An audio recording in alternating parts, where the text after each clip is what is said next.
Hey guys, tonight we begin with a topic the ancient Egyptians took very seriously, and sometimes very weirdly: sex.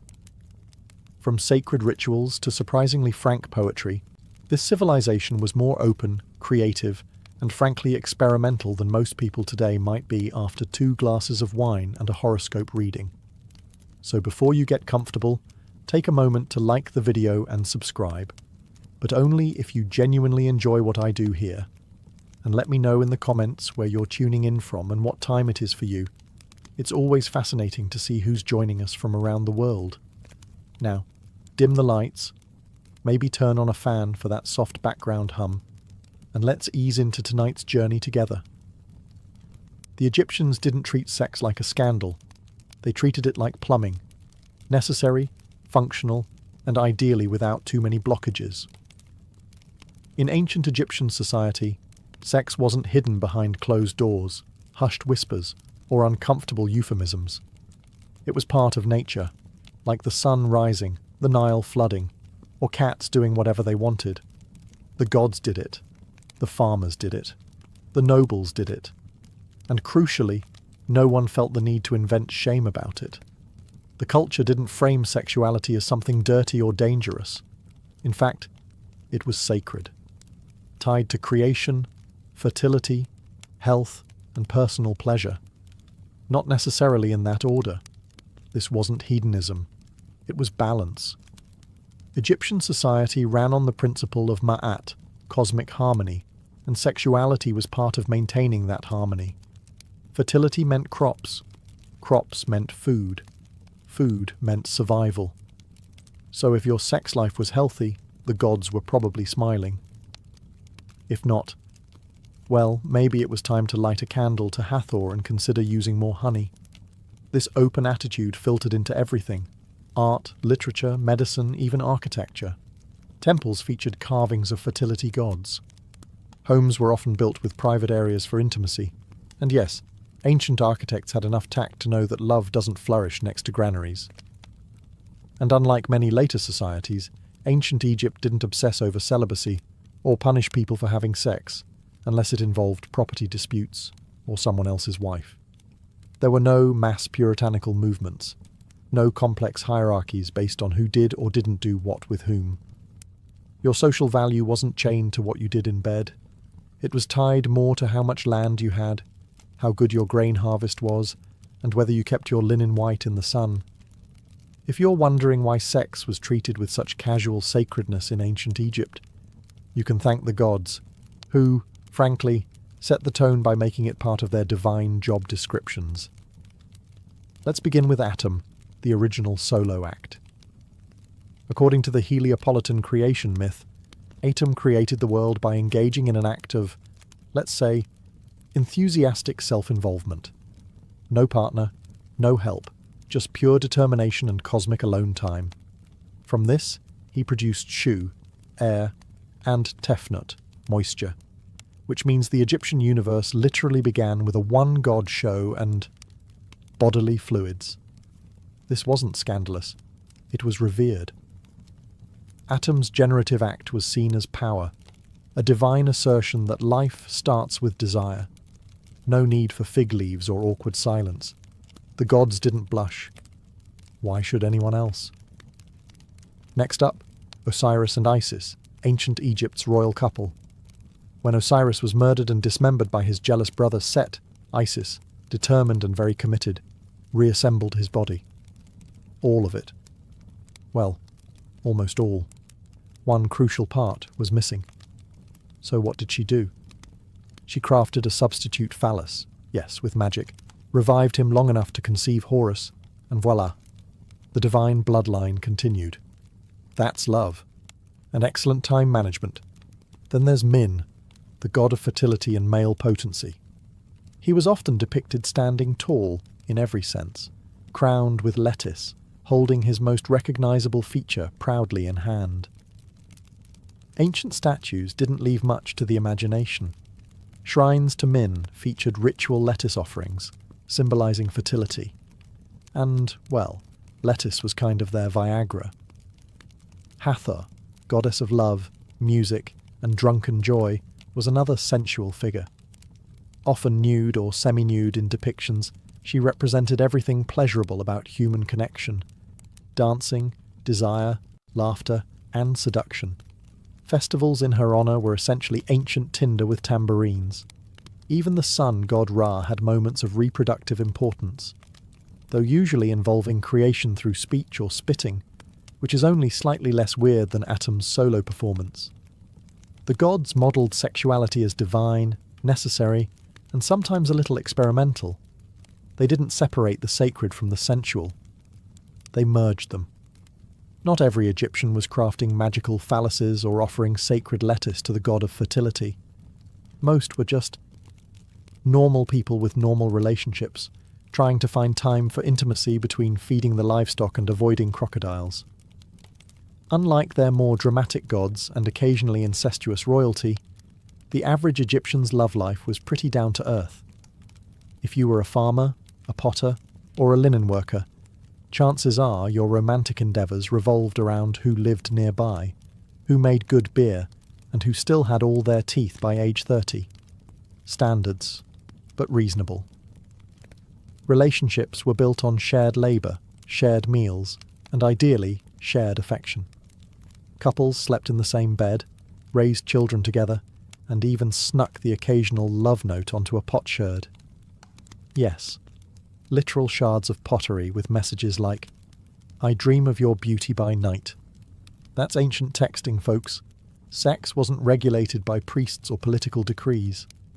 As long as it was consensual and not interfering with your work or someone else's marriage contract, it was your business. Privacy might have been limited, walls were thin, and nosy neighbours were eternal, but intimacy was respected. For many couples, physical affection wasn't hidden. Tomb paintings sometimes showed husbands and wives touching tenderly, holding hands, or standing face to face, and not in the "this is purely ceremonial" kind of way. These were people who genuinely valued connection. The Egyptians also understood timing. Fertility mattered, a lot. The Nile flooded predictably, crops had seasons, and so did the human body. Women knew their cycles, men had herbal tonics, and everyone had at least one grandmother with unsolicited advice involving honey and onions. Contraception, while not foolproof, was part of life. So was midwifery. There were even pregnancy tests involving barley and emmer seeds. If they sprouted after being peed on, congratulations. If not, maybe next year. And if things didn't work out romantically, divorce was possible. No trials, no public shaming. Just a split of property and a return to separate bread ovens. If you're imagining ancient Egyptian weddings with veils, bouquets, and uncomfortable uncles doing the crocodile dance, you might want to scale it back. A lot. The truth is, in ancient Egypt, getting married was delightfully low effort. All you needed was a house, some bread, and mutual tolerance. A shared bed didn't hurt either. There was no ceremony, no priest, no registry office, no 47-plate catering menu, with chicken, lamb, or divine mystery stew. If two people agreed to live together and shared resources, food, linens, maybe a goat, society accepted them as married. Just like that. Done. No wedding dresses either. Women wore the same linen garments they wore every other day, usually white, sometimes pleated, always breathable. No rings, no vows, no emotional groomsmen with speech scrolls. Ancient Egyptian relationships didn't need pageantry. They needed practicality. You've got chores to do after all. The barley's not going to thresh itself. That said, couples did sometimes write up marriage contracts, especially in later periods. These were basically ancient prenups. Who brings what into the household? Who keeps what if things go sideways? Occasionally, the contracts even spelled out penalties for bad behaviour. If you hit me, you owe me silver. Not quite romantic, but very efficient. The marriage contracts also reinforced women's rights, something ancient Egypt was surprisingly advanced about. Women could own property, initiate divorce, and take ex-husbands to court if they tried anything funny. If love was blind, Egyptian law most definitely wasn't. There wasn't a honeymoon, per se, unless you count collapsing after a big feast and hoping no neighbours overheard the fun.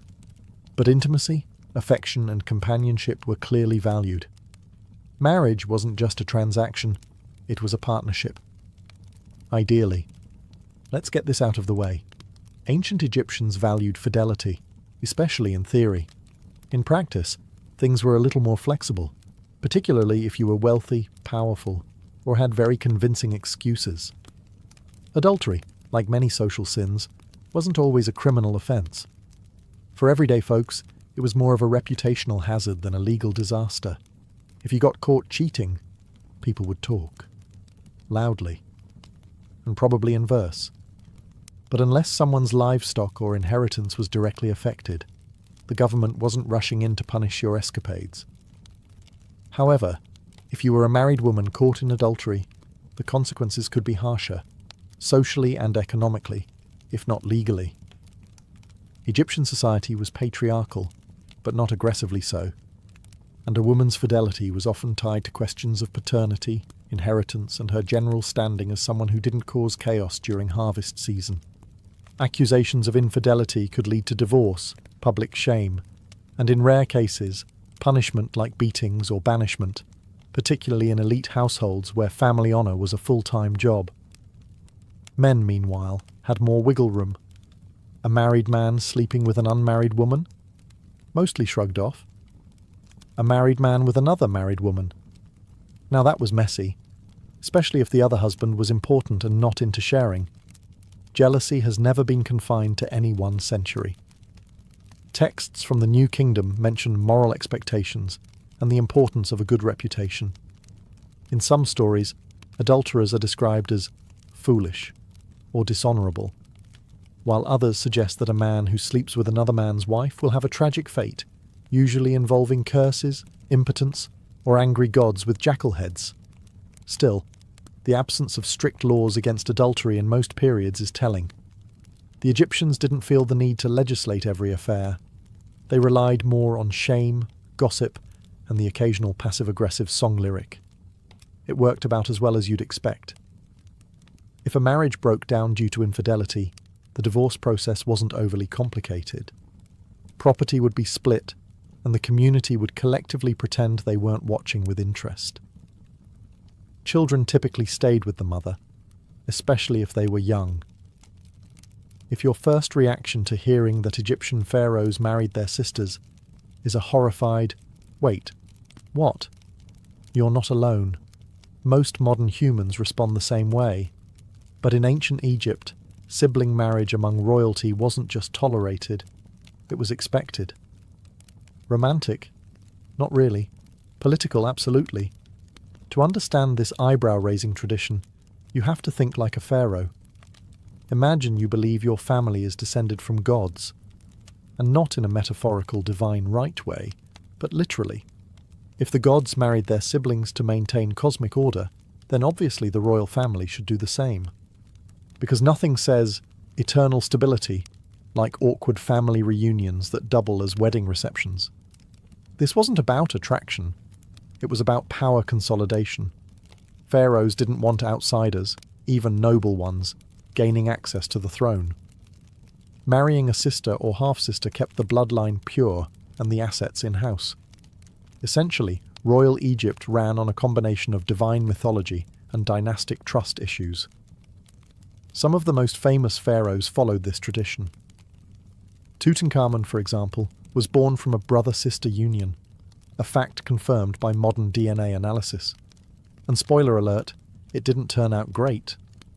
Tut had numerous congenital issues, including a clubfoot and a fragile immune system, which might suggest that repeating the family tree too many times comes with consequences. Meanwhile, commoners were not partaking in this trend. Most regular Egyptians married outside their immediate families like sane, functioning people. Cousin marriage occasionally happened in rural areas, but brother-sister unions were strictly for the folks with gold masks and burial boats. Even among royals, the practice could cause problems. When Cleopatra, yes, that Cleopatra, took the throne, she technically married her brothers, plural, as per custom, but she ruled largely alone and later aligned herself with men like Julius Caesar and Mark Antony, who were not, thankfully, related to her. To us, the whole concept seems bizarre, and yes, medically unwise. But to the ancient Egyptian elite, it was simply tradition wrapped in God-complex logic. Divine bloodlines had to stay divine, even if it meant sacrificing variety in the royal gene pool. If you assume all ancient Egyptian art was solemn statues, stiff postures, and endless profile views, you're technically right, unless you've seen the Turin erotic papyrus. Then you realize, oh, they had jokes and very detailed anatomy. While Egyptian art is mostly known for its restraint, stoic pharaohs, serene gods, perfectly symmetrical profile faces, the culture wasn't immune to cheekiness. Sex, after all, wasn't taboo. So occasionally, the artist stopped carving falcons and started sketching something a bit more animated. The most infamous example is that Turin papyrus, now tucked away in an Italian museum like a naughty secret. It's believed to date to around 1150 BCE, and it contains explicit scenes, not vague mythological winks. We're talking graphic illustrations of men and women, including one gentleman balancing acrobatically on amphorae, which is either symbolic or just showing off. Scholars debate whether it was satire, erotica, or a combination of both. Some think it was made to entertain, possibly even a bachelor's gift for someone with questionable taste. Others suggest it was a parody, an artistic prank poking fun at how obsessed people were with fertility, virility, and large wigs. Aside from this outlier, most Egyptian erotic art was symbolic, not explicit. Temples didn't have Kama Sutra frescoes. They had fertility motifs, sacred imagery, and occasional nudes representing rebirth, creation, or divine femininity. Goddesses like Hathor and fertility deities like Min were often shown nude, but in a reverent way. Min, for instance, is always depicted standing tall, if you catch the drift, holding his signature symbol like a divine badge of honor. Then there's the use of humor and sexuality in marginal drawings. Animals behaving like people, exaggerated gestures, and flirty little side sketches on workers' ostraca, limestone flakes used like sticky notes. The ancient equivalent of doodling in your notebook when the foreman wasn't looking. Eroticism in Egyptian art wasn't meant to scandalize. It was simply another part of life, occasionally celebrated, often ritualized, and sometimes hilariously over the top. These weren't repressed people. They just had an excellent sense of boundaries, and occasionally a day where they decided the scroll needed spice. If your idea of ancient love poetry is stiff, chiseled metaphors like, "Your beauty is like a grain silo," think again. The Egyptians may have carved hieroglyphs into stone, but their romantic writing was anything but rigid. These people knew how to flirt, with ink, with style, and occasionally with absolutely no chill. Preserved on papyri and broken pottery shards, because nothing says eternal love like a reused cereal bowl, Egyptian love poems date mostly to the New Kingdom period, around 1300 BCE. And they are refreshingly honest, surprisingly passionate, and occasionally so steamy you'd think they were written during a Nile flood with nothing better to do. Here's a genuine line from one. "I shall lie down at home and pretend to be sick. Then you will come and see me, and if you come near me, I will get better." This isn't vague romanticism. This is flirtation with a plan. Both men and women composed these poems, often from a first-person perspective. That's rare for the ancient world. In Egypt, a young woman could describe the thrill of sneaking glances across the lotus pond. A young man could wax poetic about how her voice was better than beer. That's the kind of devotion that deserves a monument. These weren't private diary entries either. Some of them were performed at banquets, read aloud for entertainment, courtship, or just to fill awkward silences between harp solos. Imagine ancient Tinder dates with live readings of passionate stanzas, followed by wine and maybe a goat roast. And the metaphors. Oh, they went all in. Fruit symbolized sensuality. Hunting meant pursuit and seduction. Gardens and rivers were, well, not always about agriculture. These poems weren't afraid to mix earthy, grounded affection with cosmic-level adoration. Desire wasn't something to be repressed. It was to be sung about, written down, and possibly recited by that one cousin who always read too slowly. When you think of aphrodisiacs, you probably imagine oysters, chocolate, or wine, not salad. But in ancient Egypt, if someone brought you a bouquet of lettuce, they weren't thinking about fiber. They were flirting. Specifically, they were invoking the power of Min, the Egyptian god of fertility, who, for reasons that are equal parts symbolic and suspicious, was closely associated with romaine lettuce. Yes, romaine. Not just your average Caesar garnish. This stuff was sacred. The reason? Well, unlike the floppy-leafed varieties we toss in sad lunch bowls today, Egyptian lettuce stood upright and oozed a milky white sap when cut. And if that didn't trigger some highly suggestive divine symbolism, nothing would. Ancient priests looked at that and thought, now that is clearly the embodiment of male potency. Naturally. Lettuce was regularly offered to Min during fertility rituals. His statues typically featured him in a, let's say, alert state, holding his signature attribute in one hand and a lettuce stalk in the other. Art historians have had a field day with that pairing for centuries. At fertility festivals, worshippers would present bundles of lettuce at his temple, hoping to gain his favour for increased virility, a healthy pregnancy, or just a bit of romantic luck. Min was basically the ancient Egyptian version of a dating app algorithm. Worship him correctly, and your chances might improve. Interestingly, there's evidence that the lettuce was also believed to have medicinal properties, particularly for promoting sexual health. Whether it actually worked or just led to fresher breath before a date is debatable, but the symbolism stuck. And this wasn't just a passing trend. Lettuce appears in art, hieroglyphics, and even offerings in tombs, as if to say, please ensure I continue enjoying pleasure in the afterlife, and maybe pack a salad. It's worth noting that the ancient Egyptians were big fans of natural symbolism. From the Nile's life-giving floods to the lotus flower's daily blooming cycle, the physical world mirrored their spiritual beliefs. So when a vegetable starts acting a little extra, you best believe it got promoted to mystical status. When it came to preventing pregnancy, the ancient Egyptians employed methods that were imaginative, herbal, and occasionally alarming. Without access to modern science, they relied on natural substances, accumulated wisdom, and texts like the Ebers Papyrus, one of the earliest surviving medical documents, dating to around 1550 BCE. One of the more infamous prescriptions involved crocodile dung.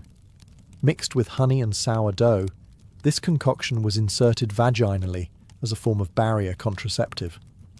While modern readers may recoil, the idea was not entirely without logic. The mixture likely created an acidic or obstructive environment. Whether it was effective is unclear. Whether it was unpleasant is easier to guess.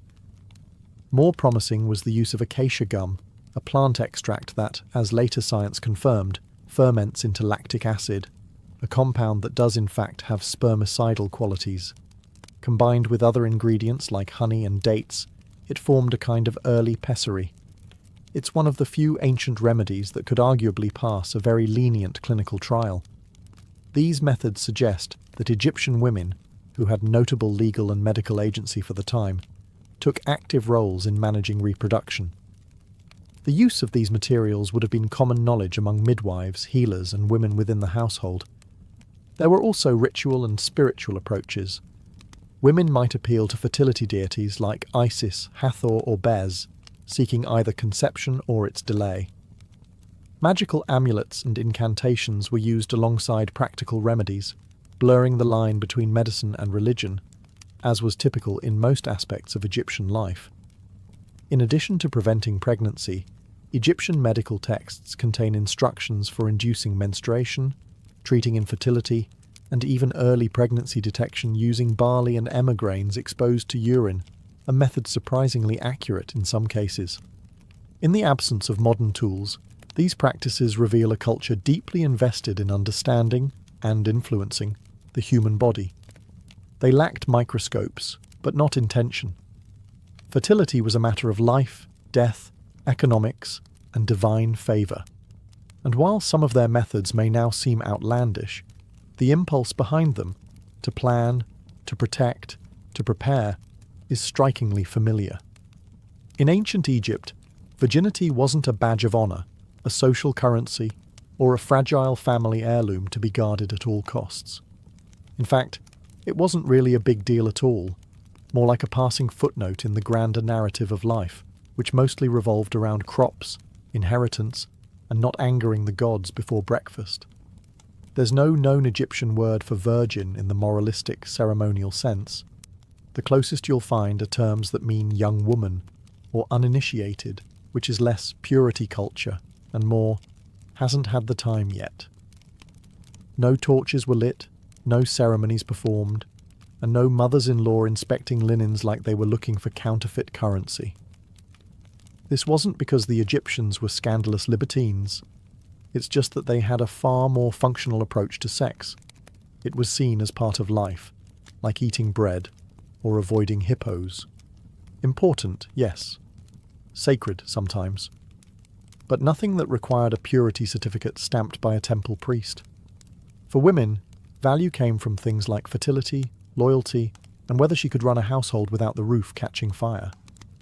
Her sexual history? Mostly her business. Marriage wasn't about sealing a chaste deal. It was about forming a reliable alliance that could ideally survive tax season and plagues. Of course, modesty existed. People didn't walk around advertising their conquests on papyrus scrolls, but the kind of ritual obsession with virginity found in later societies just didn't materialize here. No cloistering, no dowries based on moral performance, no uncles making awkward speeches about virtue. Even Egyptian religion offered little support for the whole purity panic. The goddess Hathor, patron of love, music, and wine, was openly sensual and extremely unbothered by anyone's opinions. The gods were far too busy managing creation and cosmic balance to weigh in on who had done what, when, and with whom. In the end, virginity in ancient Egypt was treated for what it is, a temporary condition, not a lifelong resume. And frankly, they seemed more concerned with who could bake good bread and whether your father had a reliable roof to offer. Because when you live in a desert surrounded by crocodiles, you learn pretty quickly what really matters, and what absolutely doesn't. Ancient Egyptian society didn't publish rainbow flags or hold parades, but it also didn't seem particularly troubled by the existence of same-sex relationships. There were no official laws condemning them, no public stonings, and, most tellingly, no frenzied temple sermons about the end of civilization brought on by two men sharing a bedroll. In short, they noticed, but didn't panic. The most discussed example is that of Nyankhnum and Khnumhotep, two high-ranking officials buried together in a shared tomb at Saqqara. Their tomb features intimate artwork, the pair embracing, touching noses, a gesture equivalent to a kiss, and generally behaving like a couple whose biggest argument was probably about linen colours. The inscriptions refer to them as overseers of the manicurists, which sounds innocuous until you realise they were clearly close enough to be buried as one household unit. Were they lovers? Roommates with exceptional boundaries? Brothers unusually fond of holding hands? Scholars still debate, but the visual language leans heavily in favour of a romantic, or at least deeply affectionate bond. And the fact that their tomb exists, beautifully decorated, publicly visible, suggests that nobody was outraged. They were important, respected, and apparently allowed to be themselves, even in death. Egyptian texts and mythology also leave space for fluidity. Some deities, like Hapi, god of the Nile, are depicted as intersex or androgynous. Others take on dual roles or switch genders in mythological tales without causing divine HR complaints. The gods, it seems, were not limited by human categories, and neither were the people invoking them. That said, there's no evidence of organised same-sex marriages or political recognition of same-gender unions. Egyptians were pragmatic. If a relationship produced heirs and property stability, great. If it didn't, well, that was your household's business. Intimacy, as always, was treated with a curious mix of privacy and normalcy. And while male same-sex relations are more visible in the records, female ones are almost completely absent, not because they didn't happen, but because Egyptian scribes had a frustrating habit of ignoring what women did when no men were around. In ancient Egypt, having children wasn't just desirable. It was a social expectation, a spiritual duty, and, if you were lucky, a way to ensure someone would refill your tomb offerings long after you were gone. So when a couple struggled to conceive, it wasn't brushed aside. It was investigated, medically, magically, and sometimes both in the same afternoon. The ancient Egyptians approached infertility with characteristic pragmatism. Their medical papyri, particularly the Kahun gynecological papyrus, dating to around 1800 BCE, include detailed diagnoses, treatments, and methods for evaluating female fertility. There were instructions for examining cervical mucus, monitoring cycles, and even a primitive pregnancy test involving urinating on barley and emmer wheat. If the grains sprouted, congratulations, your household was about to get louder. If not, the next step might involve inserting herbal mixtures, fumigating the womb, yes really, or appealing to higher powers. Because in Egypt, if medicine didn't work, magic was always available, and often recommended. Amulets played a central role. Symbols of Hathor, Isis, Bez, or Taweret, the hippo-shaped protector of childbirth, were worn, carried, or placed under pillows. Spells were recited. Figurines were buried or cradled. One text suggests that to conceive, a woman should drink a concoction of ground dates, honey, and carob while reciting a protective charm. Not FDA approved, but deeply heartfelt. Men, of course, weren't off the hook, though far fewer papyri bother to question their reproductive contributions. In cases of persistent infertility, a man might be told to undergo purification rituals, consult a priest, or, in less official advice, simply try harder. And because this was Egypt, cosmic order, Ma'at, was always part of the equation. A childless couple might be seen as unbalanced, or even cursed, but society didn't shun them. It offered remedies, hope, and a few very creative prescriptions. It's worth noting that despite all this effort, Egyptian households weren't necessarily overflowing with children. High infant mortality, disease, and malnutrition kept family sizes smaller than ideal, which only made fertility all the more sacred, and its absence all the more personal. If you think desire fades after death, the ancient Egyptians would like a word, and possibly a carefully carved offering slab. In their worldview, death wasn't an end. It was a continuation of life, ideally with all the comforts, pleasures, and daily routines of the living world, including sex. Funerary texts, tomb inscriptions, and grave goods all suggest that the deceased hope to carry their appetites into the afterlife, not just for bread and beer, but for love, touch, and intimacy. Because frankly, what's the point of eternal life if it doesn't include a bit of pleasure? Tomb art often depicted couples embracing, holding hands, or standing intimately close, not just for sentiment, but as a spiritual blueprint. These weren't generic stock poses, they were deliberate messages to the gods. Please restore our bodies, our love, and, if possible, our bedroom privileges. And yes, bodily restoration was a serious concern. In the Book of the Dead and other mortuary texts, the dead are promised their limbs will function, their hearts will be weighed fairly, and their, let's say, equipment will be returned intact. There are even references to revivifying certain parts of the anatomy. No detail was considered too personal for eternity. Sexuality was tied to rebirth. The god Osiris, famously dismembered and reassembled by Isis, was revived, including a reconstructed phallus, before fathering Horus. This myth wasn't just legend, it was a template. If the gods resumed intimacy after resurrection, so should the rest of us. Some tomb inscriptions even included requests to the gods for continued love between husband and wife. in the field of reeds, the Egyptian version of paradise.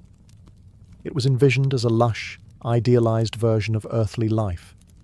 Fertile land, calm waters, eternal abundance, and, evidently, room for romance.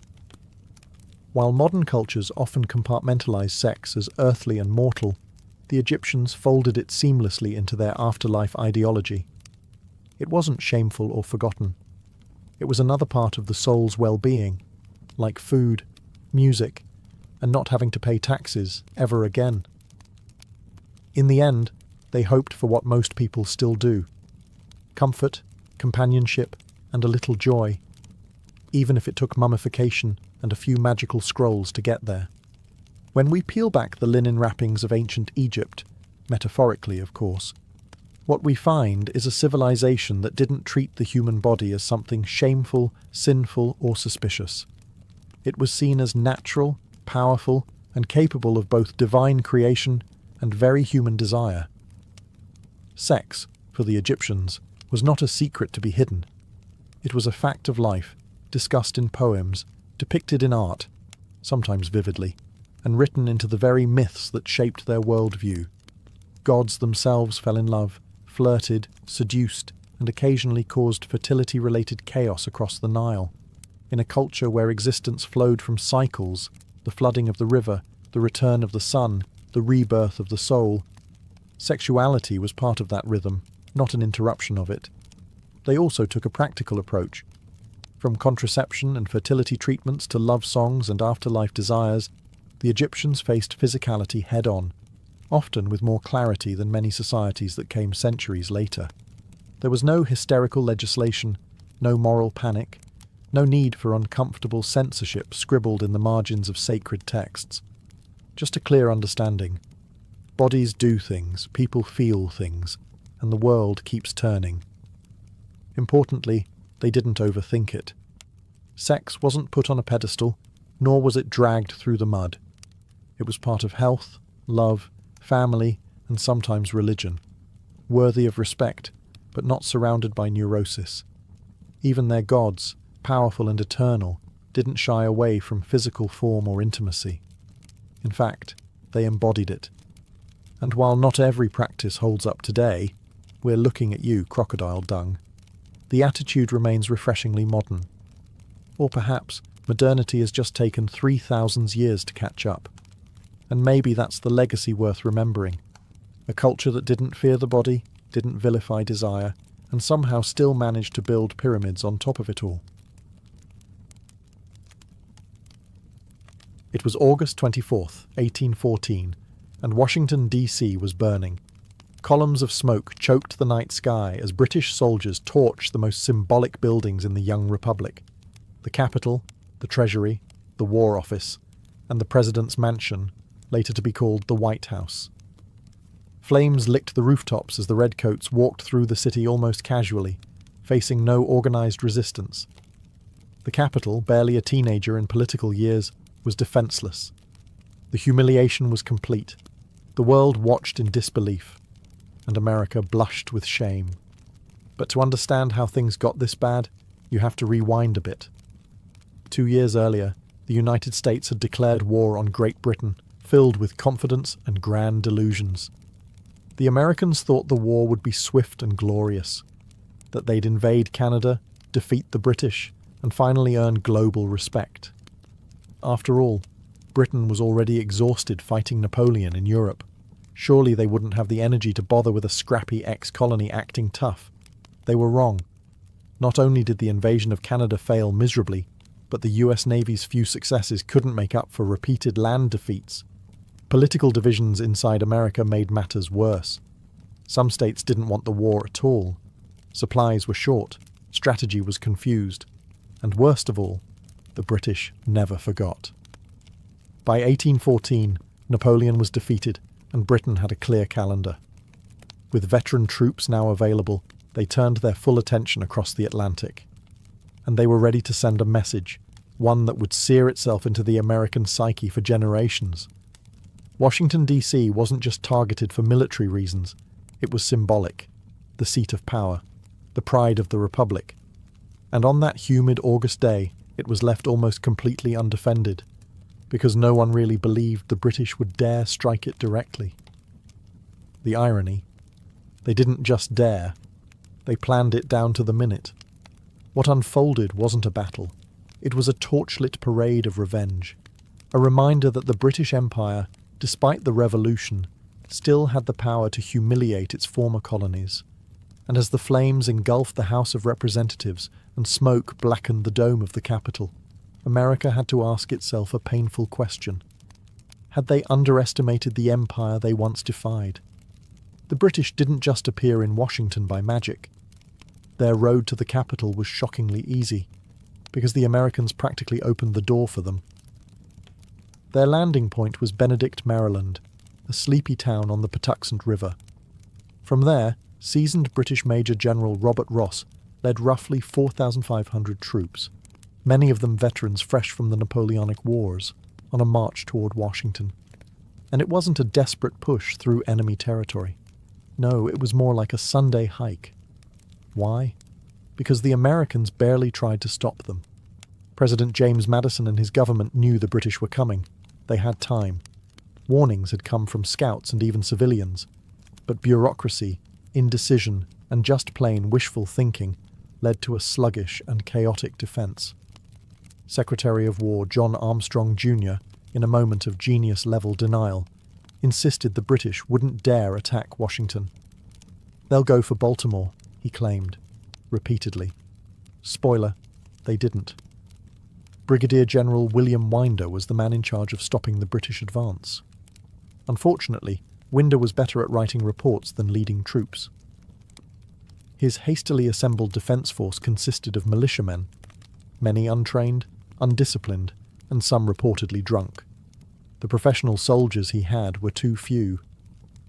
Worse, Winder hesitated. He kept pulling back instead of digging in, unsure where the British would strike. The two forces finally met on August 24th at the Battle of Bladensburg, just northeast of Washington. American forces outnumbered the British, but that didn't matter. The battle was a total fiasco. Militiamen broke ranks and fled before firing a shot. Some simply dropped their weapons and ran. President Madison himself was on the field briefly, then wisely decided to not die with the amateurs. The British, stunned by the ease of victory, pressed forward. No trenches to overcome, no burning barricades, no desperate defence of the capital. Just a straight shot into the city. It was a comedy of errors, but no one was laughing. By the time the British reached Washington, American leadership had dissolved into chaos. Madison fled. Government documents were being stuffed into carts. First Lady Dolly Madison, refusing to abandon the White House without dignity, packed up valuables, including Gilbert Stuart's now famous portrait of George Washington. As night fell, the Redcoats marched in, and the match was almost ready to be lit.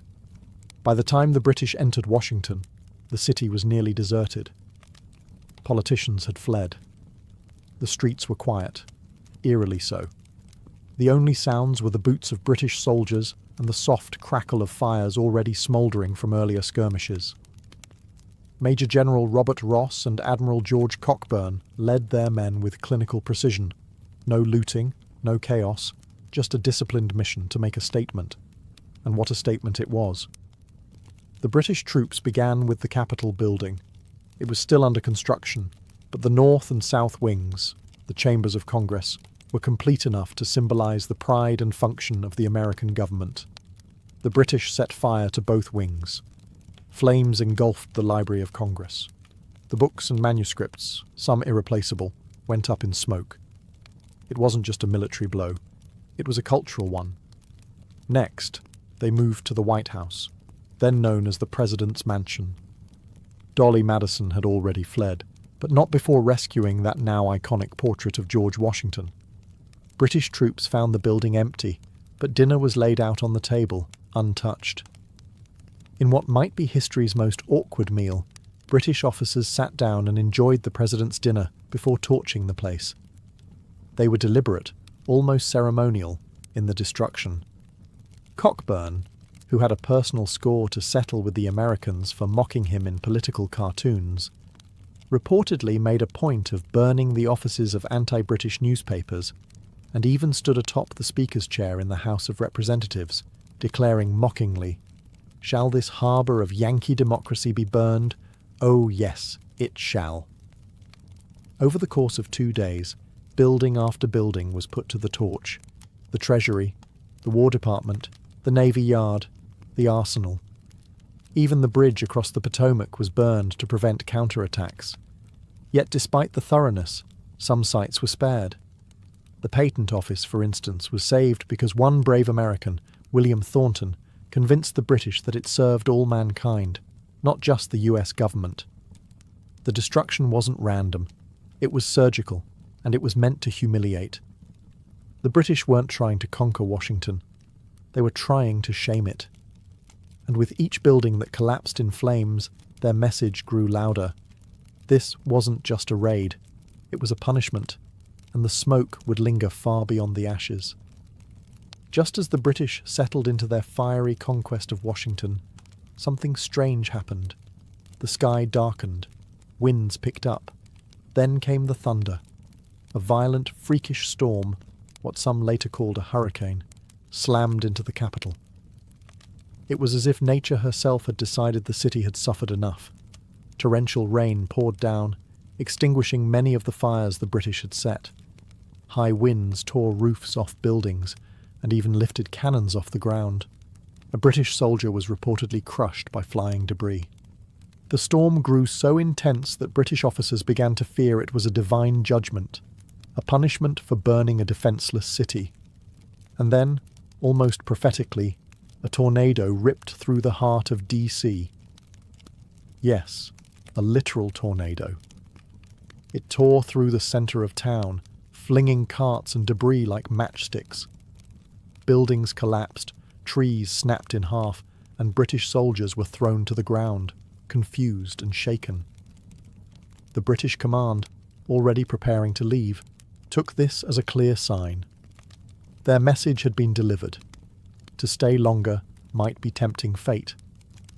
They pulled out of the city the next day, their mission complete and their boots barely dry. For Washington, the storm was both a curse and a blessing. On one hand, it caused even more destruction, ripping apart already damaged structures and flooding the streets. On the other hand, it helped extinguish the flames and may have prevented the complete destruction of the city. It quite literally washed away the British presence. In the minds of many Americans, this storm took on near mythical status. Clergy declared it an act of divine intervention. Editorials praised the hand of Providence. Even hardened soldiers whispered that God had stepped in to protect the capital when man had failed to do so. Of course, nature doesn't take sides. The storm didn't rebuild the city or restore lost lives, but symbolically, it marked a turning point. The fires were out, the British were gone, and what remained, smoking ruins, wet ash, shattered pride, was still American. The storm became a strange kind of salvation. In the absence of military strength, Washington had been spared by something else, something uncontrollable, unpredictable, and perhaps, in its own way, redemptive. The worst was over, but rebuilding the soul of a nation? That was just beginning. The British had left, the fires were out, the storm had passed. But what they left behind wasn't just ash and rubble, it was psychological devastation. Washington, D.C. lay in ruin. The capital was a blackened shell. The president's mansion was little more than a scorched frame. Government offices were gutted, their contents scattered or destroyed. For many Americans, especially those in the capital, the destruction felt like a second revolution. Except this time, it was the enemy who marched through triumphantly. The nation faced a haunting question. Should Washington remain the capital? Many believed it was over. The argument seemed logical. Washington had always been a compromise, built in a swampy patch of nowhere to appease southern states. Now, after being embarrassed and burned to the ground, it looked like a failed experiment. Some in Congress pushed for relocation. Philadelphia, New York, or even Baltimore could serve better. Cities with actual defences, cities with dignity intact. but others pushed back. Among them was a determined President James Madison. Despite fleeing the city during the attack, he returned quickly, vowing not to let the humiliation stand. He was joined by his wife, Dolly, who had become a symbol of grace under fire for her rescue of national treasures. Together, they insisted that the city would rise again. Rebuilding was slow, funds were tight, morale was worse. Congress convened in temporary quarters, first at the Patent Office, then later in a makeshift brick building known as the Old Brick Capitol. Every session reminded lawmakers of what had been lost, but the burning of Washington had sparked something unexpected. Resolve. Ordinary citizens, craftsmen and labourers joined in efforts to restore the city. Brick by brick, the Capitol rose again. Architect Benjamin Henry Latrobe returned to oversee the restoration. His designs included improvements, stronger materials, grander visions. The president's mansion too was rebuilt, eventually being whitewashed to hide the burn marks. That's how it earned its now famous nickname, the White House. Rather than being abandoned, Washington became a symbol of American tenacity, a reminder that even in the face of utter humiliation, a republic could endure and rebuild. And while scars remained, both visible and emotional, they hardened into resolve. Washington wasn't going anywhere, because the true capital of a nation isn't just in buildings, it's in belief. The burning of Washington wasn't just a blow to architecture, it was a blow to the national ego. Up until that moment, many Americans had viewed the War of 1812 as a misguided sideshow, a political miscalculation wrapped in patriotic noise. But when British troops torched the heart of the Republic, the country snapped awake. Panic gripped citizens up and down the East Coast. If the capital could fall so easily, what city was safe? Baltimore? Philadelphia? Even New York? Suddenly the war felt very real, very close, and very dangerous. Public opinion, once divided, began to harden. The old Federalist arguments that the war was unnecessary and poorly managed began to seem almost treasonous. Even critics of President Madison now had to admit that the time for squabbling was over. The country had been slapped across the face and it needed to respond. Militias were called up, local defences were reinforced. Baltimore, in particular, braced for what many assumed would be the next British target. Citizens dug trenches, built fortifications, and readied their harbour guns. The British had lit a fire, not just in the buildings of Washington, but in the hearts of Americans. But it wasn't just fear that spread, it was defiance. Newspapers printed fiery editorials calling for revenge. Preachers thundered from pulpits about divine justice. Artists created stirring images of Dolly Madison and burning buildings, turning catastrophe into a kind of folk heroism. Out of the ashes, a story began to form, not of defeat, but of resilience. It was a strange transformation. The loss of the capital could have crushed morale, but instead, it ignited a nationwide sense of unity. There was shame, yes, but also a desire to prove that the United States was not just a flimsy experiment in democracy, that it could take a punch and still stand. President Madison, once a cautious and often unpopular leader, began to grow in stature. He had stood by his ruined capital, vowing to rebuild, and that image, of a battered but resolute republic, resonated deeply. The British had hoped to humiliate. Instead, they galvanized. The war wasn't over, but America had finally begun fighting it not just with muskets, but with meaning. If Washington was the slap, Baltimore was the punchback.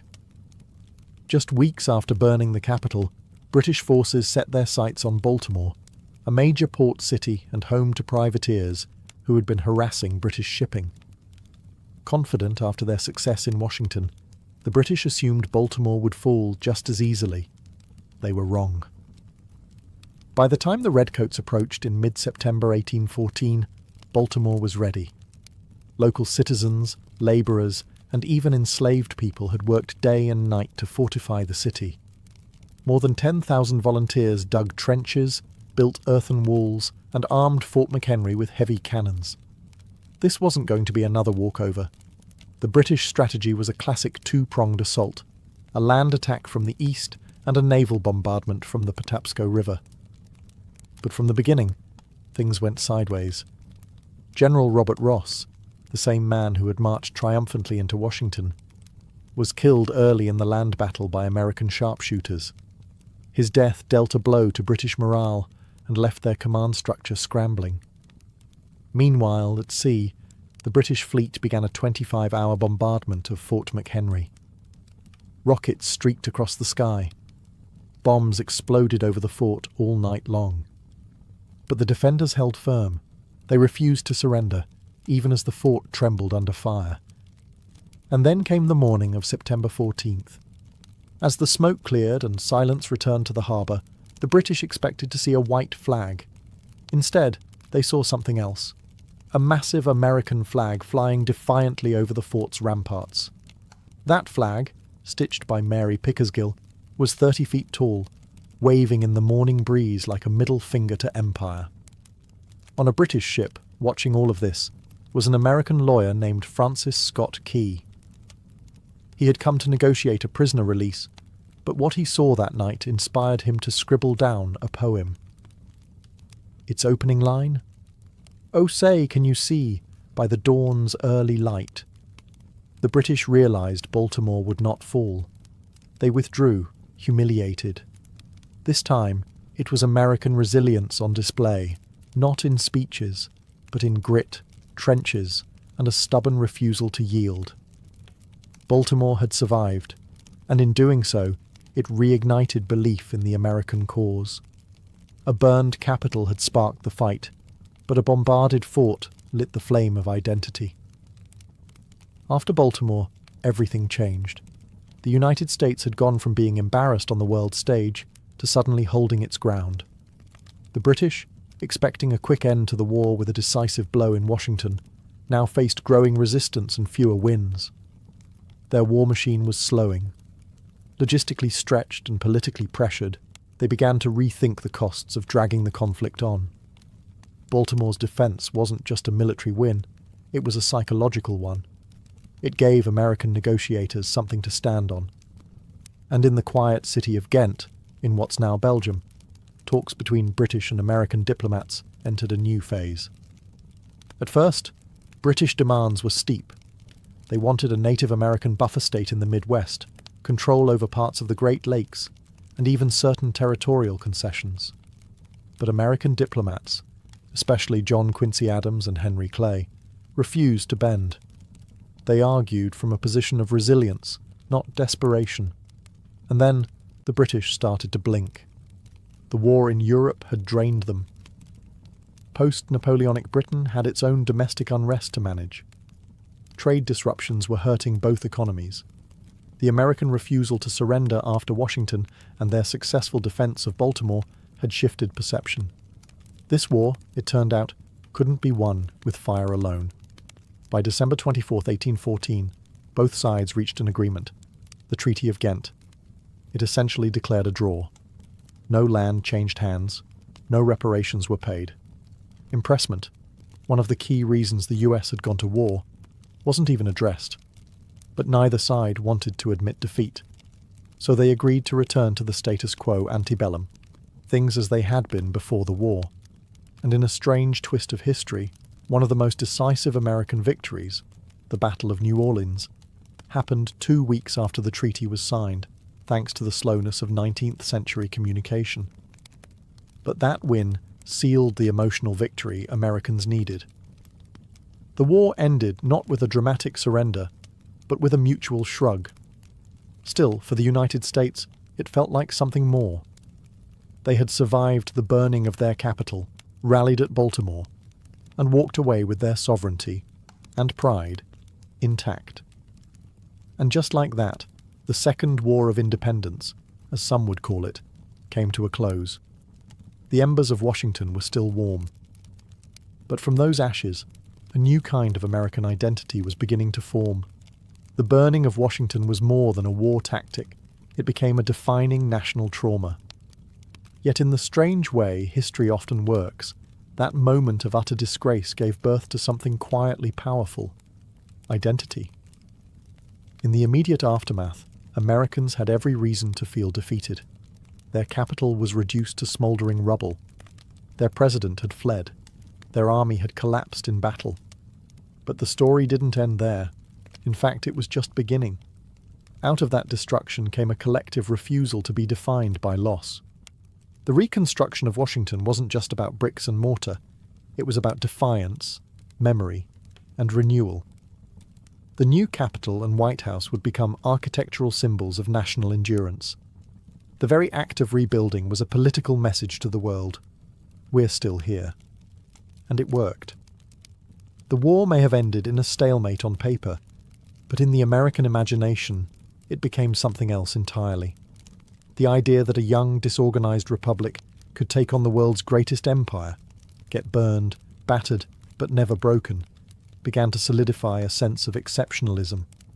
The War of 1812, and particularly the burning of its capital, marked a kind of coming-of-age moment for the United States. It also forced change.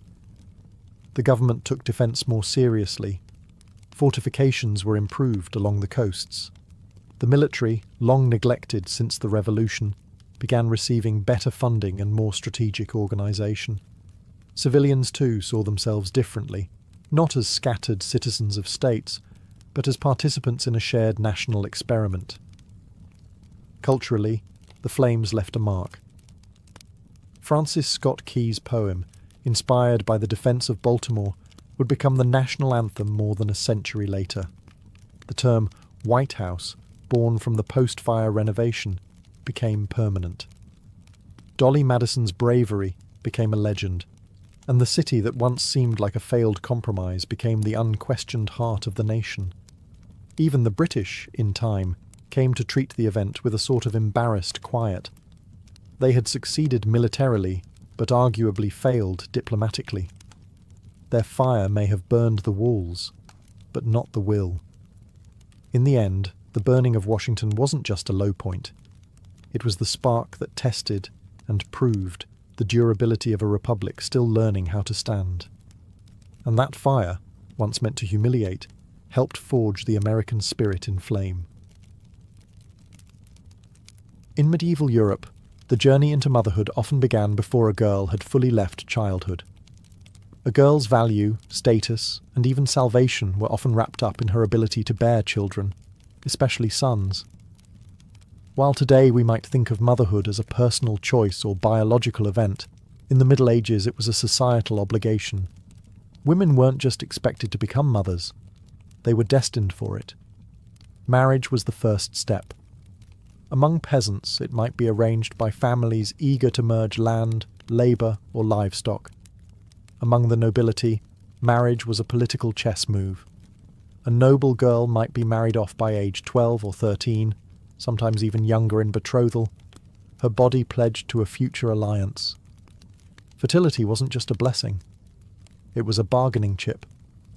Once married, the pressure to conceive began immediately. A wife who failed to become pregnant after a year or two was whispered about, suspected, pitied, sometimes even accused of moral or spiritual failing. If a noblewoman failed to produce an heir, her husband might seek annulment, or worse, take a mistress more capable. Among the nobility, a woman's womb was a national asset. Kingdoms rose or fell based on whether a queen could produce a healthy male heir. Pregnancy was met not just with celebration, but anxiety. The stakes were high. A male child might mean the continuation of a dynasty. A daughter? Not useless, but certainly not ideal. Peasant women, meanwhile, had less dynastic pressure, but not less expectation. Children meant labourers. A growing family could support the farm, tend livestock, and maybe, just maybe, help the parents in old age. But with high infant mortality and no understanding of maternal health, every pregnancy was a gamble. Motherhood wasn't considered a choice. It was an expectation, a calling, even a form of penance. The Church taught that Eve's sin condemned women to the pain of childbirth, and so motherhood became both duty and punishment. Women were praised for suffering in silence, for embracing their role without complaint. In the medieval mindset, a woman who didn't bear children was a curiosity at best, a failure at worst. The womb wasn't private. It was public property, divine machinery, and dynastic infrastructure all in one. And for most women, it would define not just their lives, but their deaths. Childbirth in the Middle Ages was a battlefield, and the woman giving birth was often the lone soldier. There were no doctors in white coats, no sterile instruments, and certainly no painkillers. Instead, there were dimly lit rooms, wooden stools, herbal tinctures, whispered prayers, and an ever-present fear that this birth might be her last. Labour usually took place at home. Rich or poor, most women gave birth surrounded by other women. Midwives, female relatives, neighbours. Men were rarely present. In fact, childbirth was considered a deeply female domain, both sacred and dangerous. A midwife might have some knowledge passed down through generations, but she had no formal training. And if something went wrong, if the baby was breech, if labour stalled, if there was hemorrhaging, there was little anyone could do. Pain was expected. In fact, it was theologically required. The Church taught that Eve's original sin had cursed women to suffer in childbirth, so enduring that pain was often seen as spiritually virtuous. Crying out too loudly? That might be interpreted as weakness, or worse, sin. Some tried to ease the suffering. Herbal concoctions made from poppy, mandrake, or henbane might dull the edge of the agony, but they were unreliable and sometimes dangerous. More often, women relied on saints, charms, and ritual. The girdle of St. Margaret was a popular talisman, wrapped around a labouring woman's belly to protect her and the child. Holy relics were placed under beds. Psalms were chanted. Midwives crossed themselves before cutting the umbilical cord. And yet, death hovered. Maternal mortality was tragically common. Women could die from blood loss, infection, or retained placenta days after giving birth. Some survived the labour only to succumb to puerperal fever later. What we now know was often caused by unwashed hands or dirty linens. It's estimated that 1 in 10 births ended with the death of the mother. For poor women with multiple pregnancies, the odds only worsened.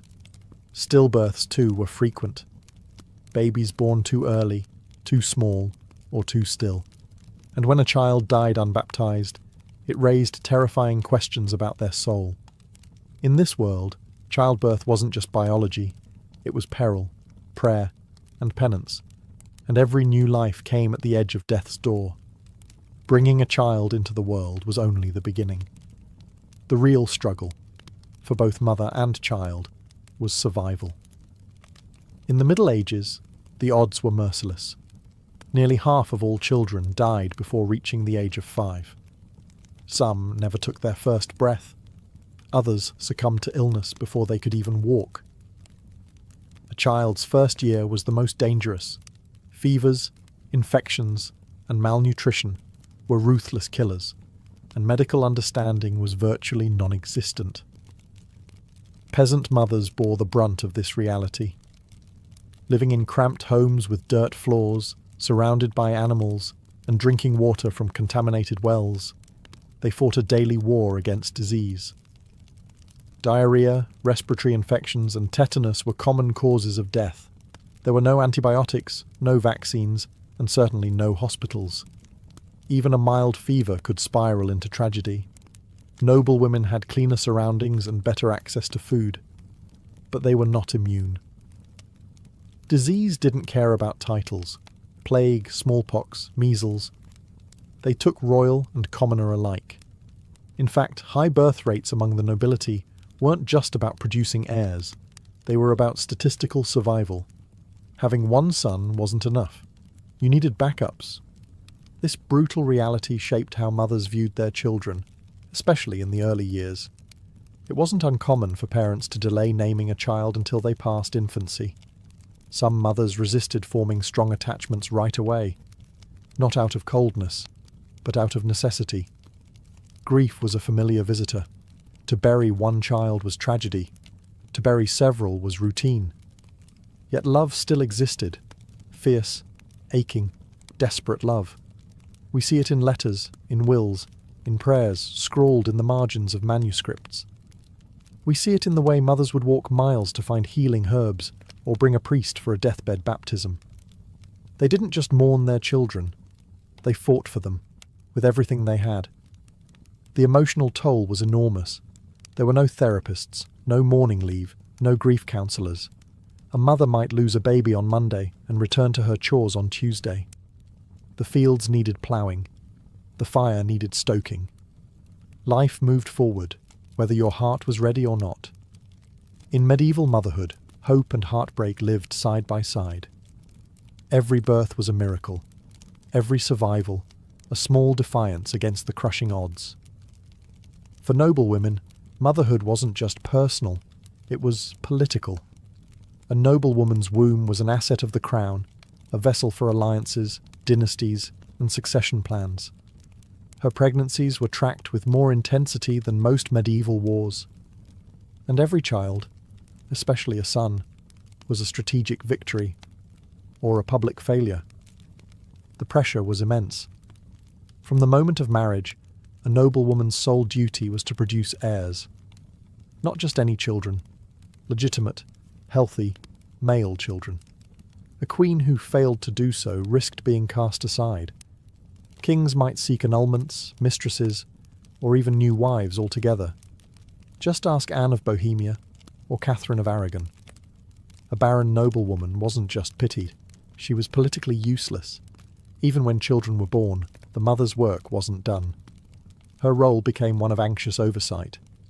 She didn't necessarily raise the children herself. Wet nurses, governesses, and tutors were typically responsible for daily care. But she was expected to manage their education, secure their futures, and guard their reputations like a hawk. Mothers of future kings often endured endless court gossip, factional intrigue, and manipulation. Their sons were pawns before they could walk, betrothed before they could speak. And daughters? They were marriage chips, often sent to foreign courts as teenagers, sometimes never to return. Still, noble mothers weren't always distant or decorative. Some wielded enormous influence through their children. Eleanor of Aquitaine didn't just birth kings, she advised them, corrected them, and in one case rebelled against one. Margaret of Anjou led armies to defend her son's throne. Isabella of France orchestrated the deposition of her husband in her son's name. These were not passive mothers. These were political operatives disguised in velvet and lace. Motherhood also came with heartbreak, stillbirths, disease, assassinations, and exile. Royal children were far from safe. The higher the rank, the deadlier the game. Emotionally, noble mothers lived in constant tension. They had status, but not always agency. Love for their children was real, but often tangled with duty. They were expected to sacrifice their bodies, their privacy, and even their maternal instincts for the good of their house. If noble women bore the weight of dynasties, peasant mothers carried the full burden of survival, raw, relentless, and unromantic. For the medieval peasant woman, motherhood wasn't a stage of life, it was life itself. It began young, ended late, and rarely offered rest in between. These women typically married in their mid-teens and were pregnant almost constantly through their 20s and 30s. With no access to reliable birth control, and with the church staunchly condemning any form of contraception, pregnancy was a near-constant state. Each child born was another mouth to feed, but also, potentially, another pair of hands to work the land. Peasant women gave birth at home, no doctors, no clean linens, and no privacy. A neighbour midwife might assist, or not. Some women gave birth alone in barns or fields, returned to labouring within hours, and hoped not to bleed out under the sky. Death during or after childbirth wasn't uncommon, and no one issued apologies for it. Life was cruel, fast, and unsentimental. Child-rearing began the moment the umbilical cord was cut. There was no such thing as maternity leave. Infants were swaddled tightly and either carried on the mother's body while she worked, or left in cradles near hearth fires, supervised by older siblings or none at all. Crying wasn't coddled. It was a sound absorbed into the rhythm of daily toil. Mothers taught their children by example, how to feed chickens, gather firewood, weed gardens, and patch clothes. Even toddlers were expected to fetch water or carry messages. Every child needed to contribute. Childhood, as we think of it, innocent, protected, full of toys and schooling, simply didn't exist. And yet, despite the hardship, there was affection. Mothers sang lullabies, braided their daughters' hair, whispered prayers as they tucked children beside them on shared straw beds. Love was expressed through food, through warmth, through sacrifice. A mother giving her portion of bread to a hungry child, a mother walking barefoot so her son could wear her only pair of shoes to church. Peasant motherhood was a masterclass in endurance. These women carried not just babies, but burdens, firewood, expectations, and loss. Their backs bent with the weight of a world that never paused, even when they buried a child. And still, they kept going. In the medieval world, feeding a baby was a matter of both biology and hierarchy. For most mothers, especially peasants, breastfeeding was non-negotiable. It was natural, expected, and vital for survival. Formula didn't exist, and animal milk was risky and often contaminated. A mother's body was the only lifeline.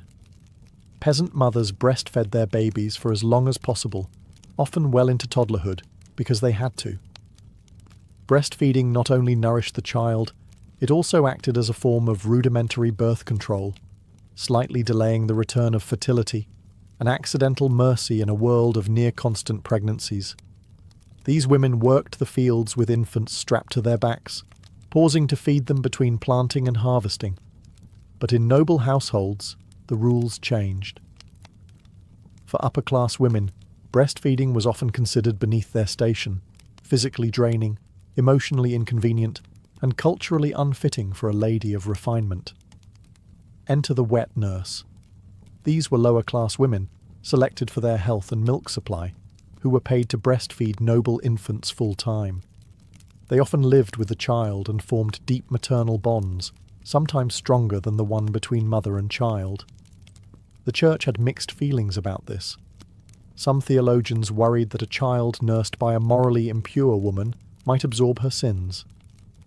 Others believed wet nurses were a practical necessity for women who needed to remain fertile and continue producing heirs. After all, a queen could not risk wasting time nursing one child when she needed to be pregnant with the next. Infant care itself was harsh by modern standards. Swaddling was nearly universal. Babies were wrapped tightly in cloth to straighten their limbs and train them not to move too much. Diapers existed, but were often reused rags or moss-lined cloth, changed infrequently. Baths were rare. Teething was treated with charms or folk remedies. Cribs were hard, if they existed at all. Babies often shared a bed with their parents, increasing the risk of accidental smothering. Sickness struck quickly. Remedies ranged from herbal infusions to prayers to saints. And if a child died, especially in infancy, some believed it was God's will, or worse, punishment for the mother's sins. Still, mothers did what they could. They rocked, soothed, fed, and sang lullabies in languages long lost. Love found its way, even in the mud and shadows of medieval life. In medieval Europe, motherhood wasn't just physical labour, it was spiritual labour too. The Church had a firm grip on the experience of pregnancy, birth, and parenting. Everything from conception to burial was soaked in religious meaning, and a mother's soul was always under scrutiny. Before childbirth, women often turned to saints for protection. Saint Margaret of Antioch was especially popular among expectant mothers. Legend claimed she could protect them during labour because she herself had once emerged unscathed from the belly of a dragon. Her prayers were recited, her image worn on tokens, her name whispered during contractions. Childbirth, in the eyes of the Church, was tainted by sin. Thanks to the story of Eve, women were told that pain in labour was punishment for humanity's original fall. So, even in the most joyful moment, the birth of a child, a mother was reminded of her innate guilt. And if she died in childbirth without confession, she risked spiritual peril. Once the baby was born, baptism became the next urgent step. The fear of limbo was real. If a child died before being baptized, many believed their soul would be denied heaven. Midwives were sometimes authorized to perform emergency baptisms if a baby was too sick to wait for a priest. The idea of eternal damnation for a newborn was horrifying, but not uncommon in medieval theology. Superstition filled in where doctrine left gaps. Mothers tied charms to cradles, hung herbs above doorways, or drew protective symbols in ashes on the floor. The evil eye, malevolent fairies, and demonic spirits were all blamed for sickly babies or miscarriages. Some mothers whispered secret names for their children to confuse spirits who might come to steal them away. The church also had control over how women were reintegrated into society after birth. The churching ceremony, usually held about 40 days after delivery, was a kind of ritual purification. Until then, a mother was considered spiritually unclean and was expected to stay out of public worship. The ceremony was meant to bless and welcome her back, but it was also a subtle rebuke. Childbirth, though necessary, left a stain. Despite the harsh theology, many mothers found comfort in faith. Prayer was protection, ritual was reassurance, and hope lived somewhere between the Psalms and the pain. Once a child survived infancy, the next phase of medieval motherhood began, shaping a human who could survive in a brutal world. And this meant discipline, hard truths, and often early separation. For peasant mothers, education wasn't about books, it was about survival skills.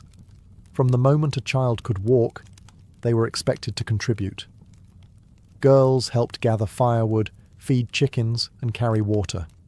Boys learned to tend animals, swing tools, and follow behind their fathers in the fields. Mothers were the first teachers, showing their children how to knead dough, spin wool, or patch a worn tunic. The lessons were practical, immediate, and passed down like heirlooms. Discipline was stern, but not necessarily cruel. In a world where disobedience could mean death, a wandering child might drown in a well or be kicked by a horse. Strictness was a form of love. Corporal punishment was common, but so were rewards. A warm meal, a kiss on the forehead, a song by the hearth. Affection and correction often went hand in hand. Among the nobility, education took a different shape. Boys were sent off to train as pages or squires, often before they turned 10. Girls were sometimes placed in convents or noble households to learn etiquette, embroidery, and the finer points of courtly behaviour.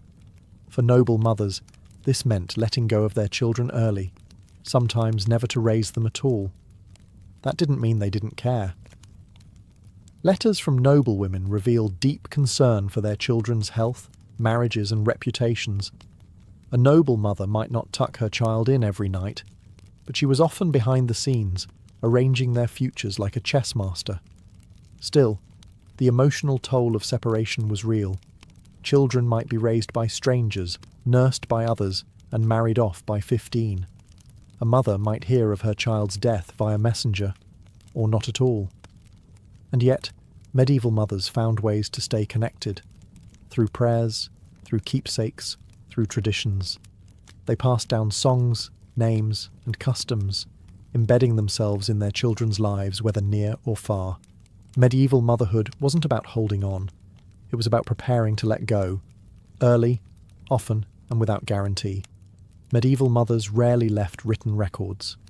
They didn't pen diaries or publish books, but their fingerprints are everywhere, in the lullabies that survived, the traditions passed down, the prayers carved into chapel walls, and the bones of the children they raised against all odds. Their love didn't look like ours. There were no baby showers, no ultrasound photos on the wall. Affection was quiet, practical, and often masked by the need to stay emotionally guarded. After all, when so many children died young, to love deeply was to risk devastation. And yet, mothers did love, fiercely, patiently, and without pause.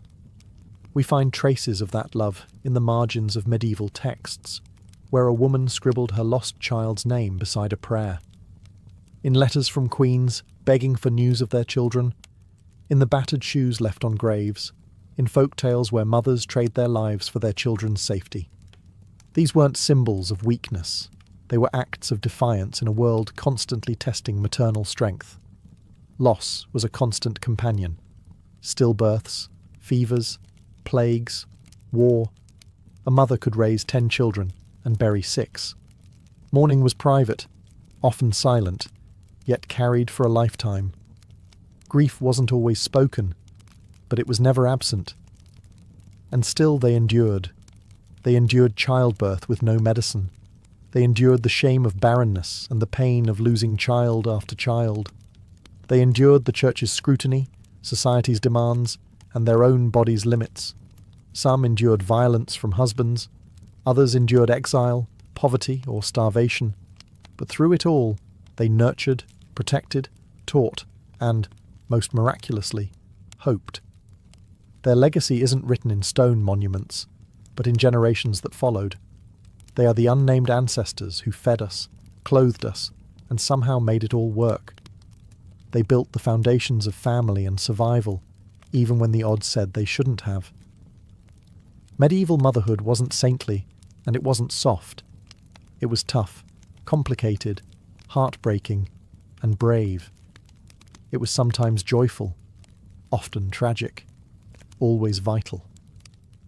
In every sense, these women were the silent architects of the medieval world, and though history rarely carved their names into its walls, their labour-shaped kingdoms, their choices moulded futures, and their sacrifices echo into us, long after the cradles were emptied and the prayers faded. Long before we ever glimpsed the moons of Jupiter or the rings of Saturn, humanity stared up at the night sky with wonder and very limited tools. In the pre-telescopic world, the cosmos was a vast, unreachable canvas. People tracked stars, plotted planets, and marked the seasons, but they did it all with the naked eye. And that eye, remarkable as it is, has limits. For most of human history, the sky was interpreted more than it was studied. Ancient cultures turned constellations into stories. Orion was a hunter, Scorpio a scorpion sent by the gods. The Greeks named wandering lights planets, wanderers, because they moved differently than fixed stars. But no one really knew what they were. Were they fiery chariots? Crystal spheres? Divine lanterns? No one had any way to look closer and find out. Observation meant standing under the stars and recording what could be seen.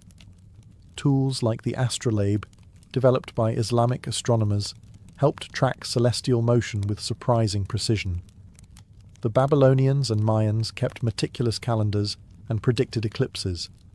The Greeks built complex mechanical devices, like the Antikythera mechanism, to calculate planetary positions. But no one could see beyond what the eye allowed, and that meant space remained more mystery than reality. The idea of magnifying vision was, at best, a curiosity. People understood reflection. Mirrors existed, but refraction, the bending of light through a lens, was still a misunderstood phenomenon. The science of optics was in its infancy, and no one had yet considered applying it to the stars. More importantly, no one imagined that the sky itself could change. The heavens were considered perfect, eternal, and unchanging, Aristotle's realm of divine order. The earth, by contrast, was corrupt and chaotic. This belief held back scientific progress for centuries. Why build a device to examine something you already believed to be flawless? And yet, the need was there, buried in the questions humanity kept asking. What are the stars made of? Why do some lights move and others don't? Is Earth truly at the centre of everything? All of those questions floated unanswered above a world that had no way to peer beyond its boundaries. No way, until glassmakers, tinkerers, and one curious Dutchman changed everything. Long before anyone dreamed of peering into the stars, ancient people were already bending light, just not intentionally. In fact, the earliest lenses were likely accidents. Transparent crystals like quartz or beryl could naturally magnify objects when shaped just right. These stones, polished and rounded by hand or nature, would occasionally reveal something curious. Objects looked larger when seen through them. To our ancestors, it must have seemed like magic. By the first millennium BCE, the Assyrians had crafted what we now call the Nimrud lens, a piece of rock crystal possibly used to magnify or focus light. Its exact purpose is debated. Was it part of a scientific tool or just decorative? Regardless, it proves one thing: humans had started to notice that light could be manipulated.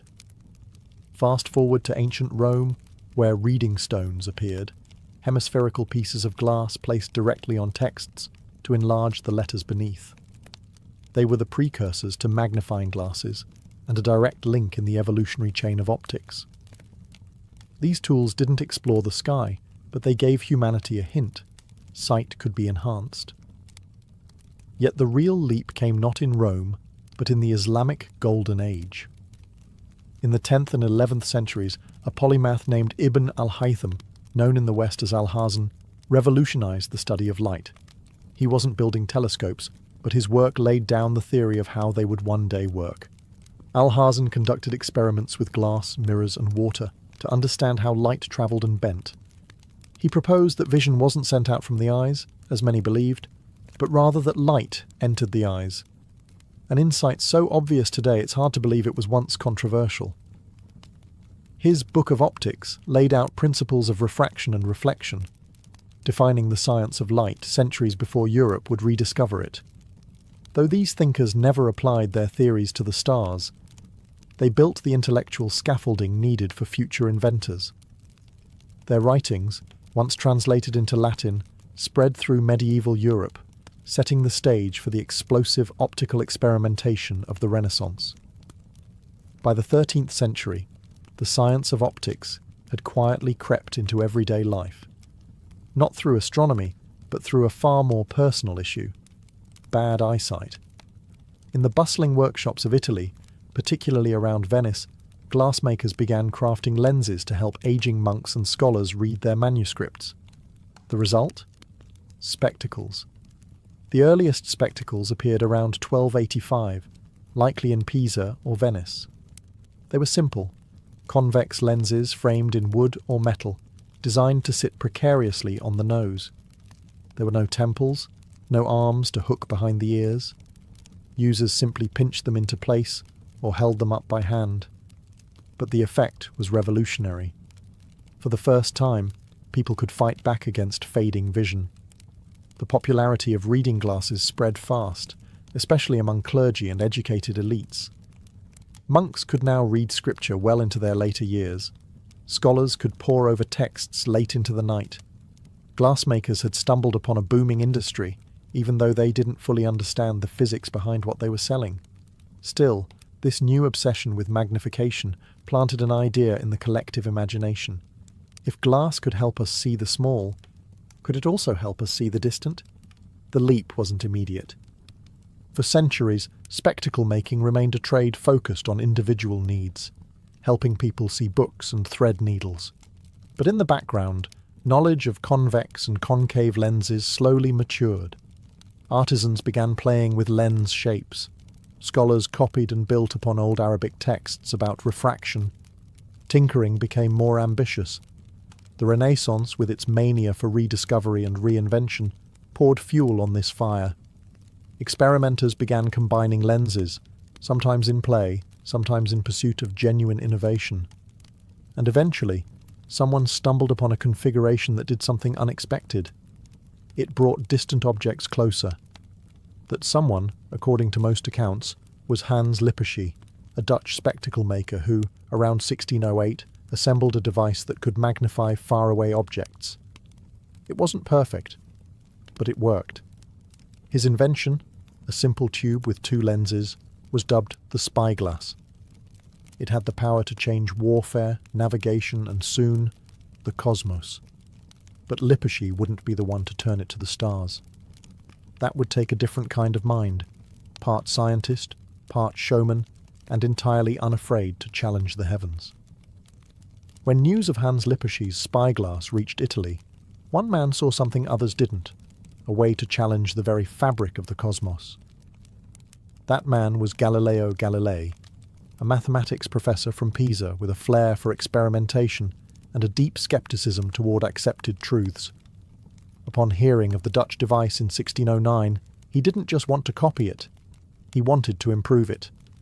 Within months, he built his own telescope, first a 3x magnification, then an 8x, and soon after a 20x.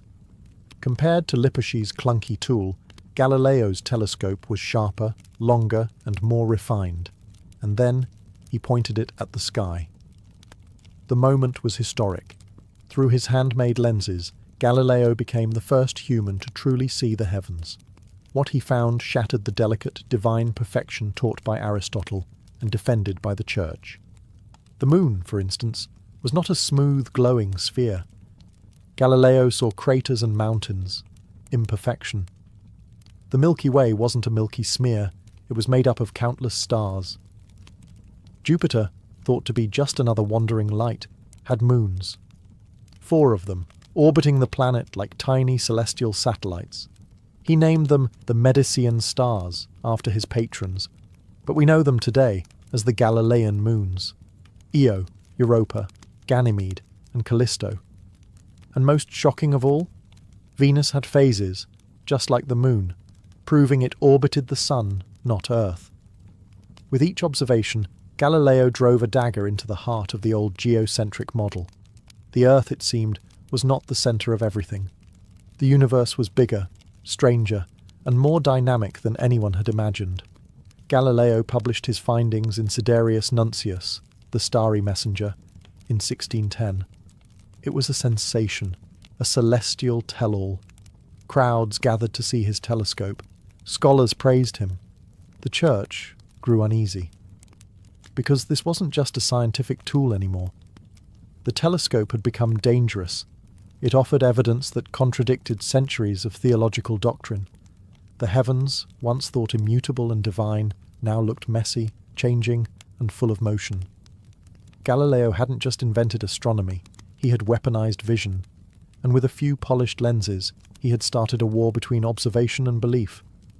The stars would never be safe or silent again. Galileo had proven what 2 lenses in a tube could do, but his Galilean design, one convex lens at the front, one concave at the eyepiece, had limits: a narrow field of view, blurry edges, and paltry magnification once you pushed beyond 30x. Enter Johannes Kepler, the German mathematician already famous for his laws of planetary motion. Reading The Starry Messenger in 1610, Kepler asked a simple question: could the optics be better?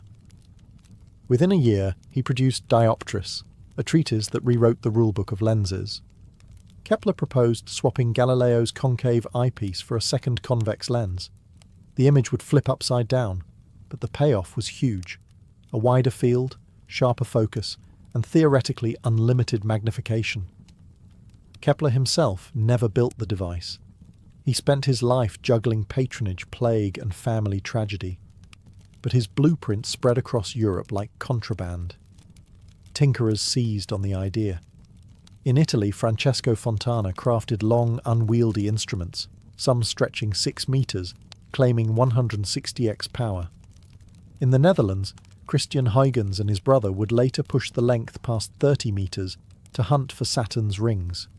But the first verified Keplerian telescopes appeared in the 1630s, likely built by the Jesuit astronomer Christoph Scheiner. He demonstrated one to the emperor in Vienna, dazzling courtiers with right-angled spies on distant church spires, albeit all upside down. The inverted view was a small price to pay for clarity, yet it created a new market, erecting eyepieces and clever mirror diagonals for land-based viewing. Artisans in Paris and London competed to sell astronomical versus terrestrial models. Telescopes were no longer scientific curiosities. They were luxury items for nobles who wanted to brag about seeing ships before they reached harbour. Meanwhile, Kepler's optics ignited serious science. With clearer images, astronomers could sketch sunspots, map lunar valleys, and time Jupiter's moons so precisely that they proposed using them as celestial clocks for longitude. The telescope was evolving from a disruptive gadget into an indispensable instrument. Yet every added inch of focal length made tubes sag and glass blur. The race was on for shorter telescopes with longer power. That challenge would summon a genius who hated chromatic smears and loved apples. One Isaac Newton. The arms race of vision was far from over. It was only changing shape. By the mid-1600s, the refracting telescope had stretched to absurd proportions. In pursuit of better magnification, astronomers were building scopes longer than houses, some over 100 feet long, just to tame a frustrating flaw: chromatic aberration. This was the rainbow-coloured smudge that bled around bright objects. As light passed through curved lenses, colours split like a prism, creating blurry halos.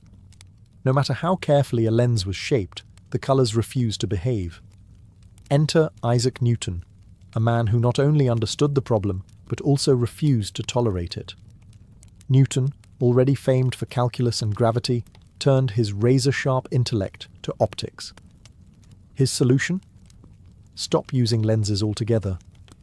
In 1668, Newton introduced something radical: the reflecting telescope.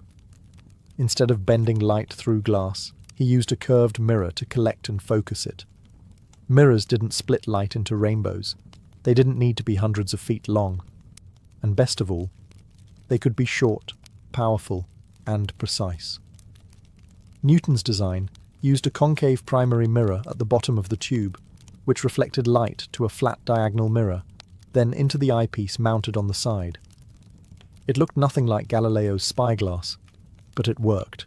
The image was crisp, clear, and most importantly, free of colour distortion. At first, Newton kept his invention quiet. He wasn't a fan of public drama, but by 1672 he presented the telescope to the Royal Society, and it caused a stir. Here was a compact instrument with better performance than refractors many times its size. Observers could now study Jupiter's belts, Saturn's rings, and the rugged lunar surface with stunning detail, and from a backyard, not a cathedral rooftop. Still, the reflecting telescope came with its own challenges. Making a perfectly parabolic mirror was difficult. Early versions used polished metal, which tarnished quickly and had to be repolished constantly. But the core idea was revolutionary, and its potential undeniable. Newton's invention didn't replace refractors overnight, but it cracked the telescope wide open. Astronomers now had two competing paths: lenses or mirrors. And as mirror technology improved, Newton's quiet rebellion would reshape the very architecture of astronomy. The universe hadn't changed, but the way we saw it just took a leap forward. By the 18th century, telescopes had escaped the hands of individual tinkerers and entered the age of national pride, royal funding, and scientific ambition. The telescope was no longer just a clever invention. It was now a weapon in the battle to understand the universe. And across Europe, astronomers were wielding it like never before. One name towers above this era: William Herschel. A German-born musician turned self-taught astronomer, Herschel moved to England and became obsessed with the night sky. With the help of his brilliant sister, Caroline Herschel, he began building massive reflecting telescopes in his backyard, melting metal, casting mirrors, grinding lenses by hand. One of his designs reached over 40 feet long, with a 4-foot-wide mirror. It was the largest telescope in the world at the time, and with it, he made history. In 1781, Herschel discovered Uranus, the first new planet found since ancient times. It shook the foundations of astronomy. Suddenly, the solar system was bigger than anyone had imagined. Herschel didn't stop there. He charted thousands of stars, catalogued nebulae, and coined the term galaxy. He speculated that some of the fuzzy clouds seen through his telescope might be entire island universes, far beyond our own. Caroline, meanwhile, became a respected astronomer in her own right. She discovered several comets, refined star charts, and published groundbreaking catalogues, working tirelessly beside her brother in the observatory. Elsewhere, the telescope was also helping scientists crack long-standing puzzles. Astronomers used it to track transits of Venus, calculating the Earth's distance from the Sun. Telescopic measurements improved celestial navigation, allowing ships to traverse oceans with far greater precision. Naval empires quite literally depended on the sky. And while Newton's reflectors remained elite instruments, achromatic refractors, which reduced chromatic aberration using special lens combinations, were now commercially available. Opticians like John Dolland refined lenses to sharpen the image without the rainbow smears, offering the best of both worlds, clarity and colour correction. Observatories were being built across Europe, Paris, Berlin, Greenwich. Astronomy became institutionalised. Telescopes sat not just in scholars' attics, but in towers, domes, and royal estates. They had become symbols of enlightenment and empire. This was the golden age of stargazing, when the telescope wasn't just expanding our view, but our very place in the cosmos. As the 19th century dawned, the telescope entered its industrial phase. What began as handmade tubes of brass and glass now became precision-engineered instruments of steel, bronze, and cast iron.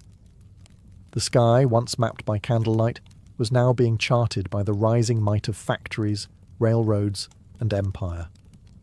The biggest shift? Size. Telescopes were getting enormous.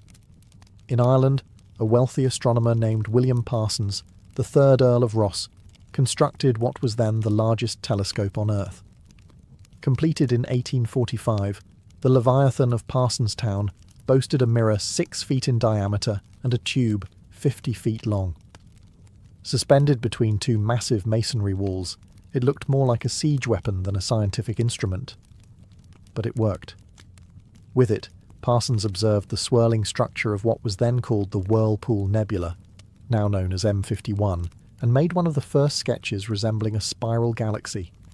He had no way of knowing how far away it truly was, but the drawing alone hinted that the universe might be full of systems like our own, far beyond the Milky Way.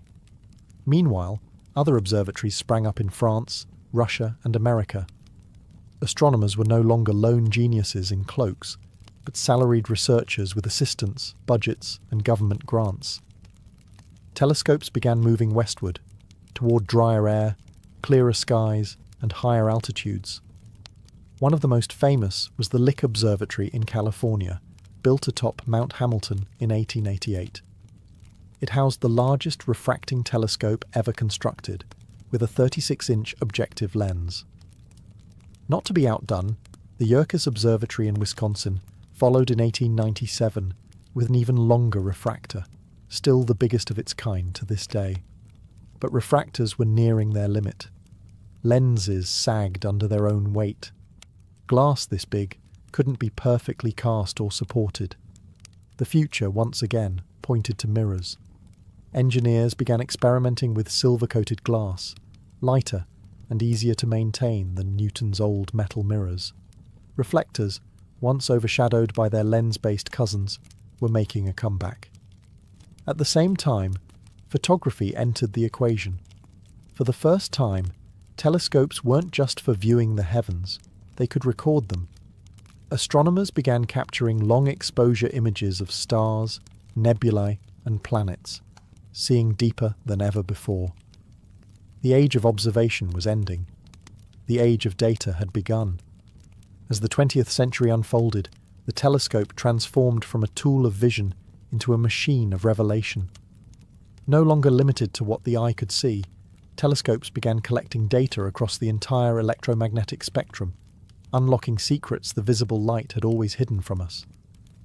The revolution began atop Mount Wilson in California, where George Ellery Hale spearheaded the creation of the Hooker telescope, completed in 1917. With a 100-inch mirror, it was the most powerful telescope of its time. And into that mirror stared a young astronomer named Edwin Hubble. In the 1920s, Hubble used the hooker to peer into the Andromeda Nebula. What he discovered changed everything. Andromeda wasn't a cloud within our galaxy. It was a galaxy itself. One of millions. Hubble's work demolished the idea of a small, static universe. The cosmos, it turned out, was vast, expanding, and ancient beyond measure. Soon, even the atmosphere became a limitation. Earth's air blurred starlight and blocked much of the electromagnetic spectrum. So, in the latter half of the century, telescopes began climbing higher, into balloons, planes, and eventually orbit. In 1990, NASA launched the Hubble Space Telescope, a namesake tribute orbiting above Earth's distortive atmosphere. After an initial hiccup with its mirror, Hubble went on to deliver the most detailed images of the universe ever captured. Pillars of gas, dying stars, infant galaxies. It stared deeper into time than any human eye ever had, and Hubble was just the beginning. Radio telescopes like those at Arecibo and the Very Large Array in New Mexico allowed scientists to listen to space. Infrared telescopes revealed cool, hidden objects cloaked in cosmic dust. X-ray telescopes detected black holes devouring matter. Each new type of telescope revealed a new layer of the cosmos. Then came the James Webb Space Telescope, launched in 2021, far more sensitive than Hubble, designed to look back over 13 billion years to the dawn of galaxy formation. Not just an eye in the sky, but a time machine built of gold mirrors and deep mathematics. From Galileo's shaky wooden tube to spacefaring observatories cooled by liquid helium, the telescope has evolved into an instrument of pure awe. We no longer just see the universe, we decode it, and with each new lens, mirror, or frequency unlocked, we inch closer to answering the question that started it all. What else is out there?